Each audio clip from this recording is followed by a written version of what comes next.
La palabra de Dios es tan importante en la vida del cristiano como lo es el alimento diario para nuestro cuerpo. Estudia con nosotros el capítulo del día en Reavivados por su palabra. Primero de Crónicas 19. Después del registro de las victorias del capítulo anterior, este capítulo registra otra hazaña bélica del invencible rey David. Escudriñemos el capítulo a la luz del contraste entre dos reyes. David, agradecido por el apoyo recibido mientras huía de Saúl con sus parientes amonitas, pues eran descendientes de Lot, envía una comitiva real para consolar a Hanún, el nuevo rey, por la muerte de su padre Nahas.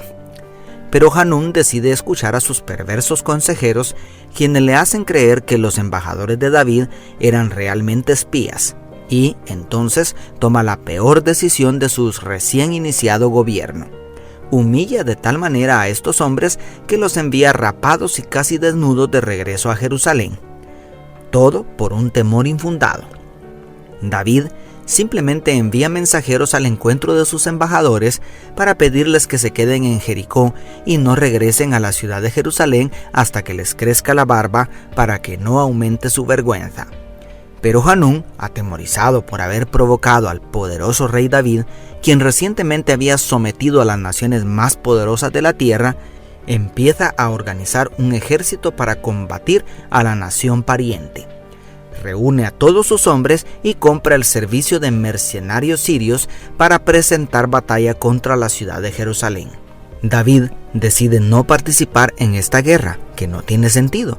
Simplemente envía a su ejército para proteger a la ciudad de Jerusalén, donde ahora estaba el arca de Jehová.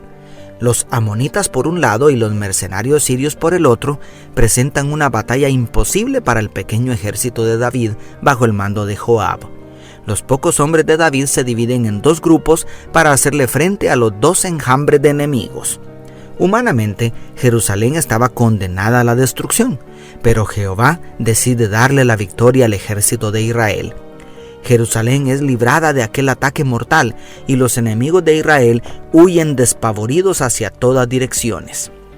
Hanún y su gente fueron humillantemente derrotados, pero los sirios no quedaron satisfechos con tan vergonzosa derrota y buscan el contraataque pidiendo refuerzos del lado del Éufrates.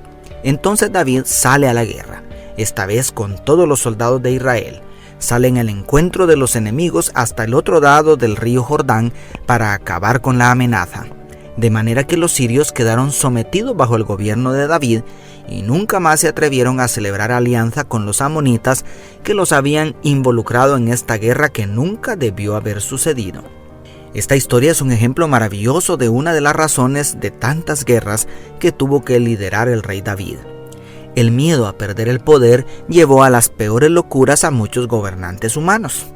Vemos en Hanún un pésimo ejemplo de lo que el temor y sospechas infundadas pueden provocar. Todo por estar esperando lo peor de los demás. Dios nos libre de cometer los mismos errores. Por otro lado, encontramos en David un ejemplo de gratitud, nobleza y equilibrio para preservar la paz y saber hacer frente a los ataques del enemigo con sobriedad y justicia.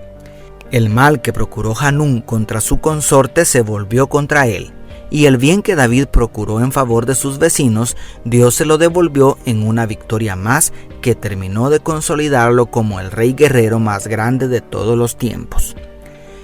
¿Con quién de los dos te identificas tú? Si en algún momento has sido mal interpretadas tus buenas intenciones y en lugar de recibir gratitud, recibiste odio e intrigas como David, no temas seguir haciendo el bien. En su momento, Dios honrará tu benevolencia y te engrandecerá por encima de quienes procuran tu mal. Dios te bendiga. Tu pastor y amigo, Selvin Sosa.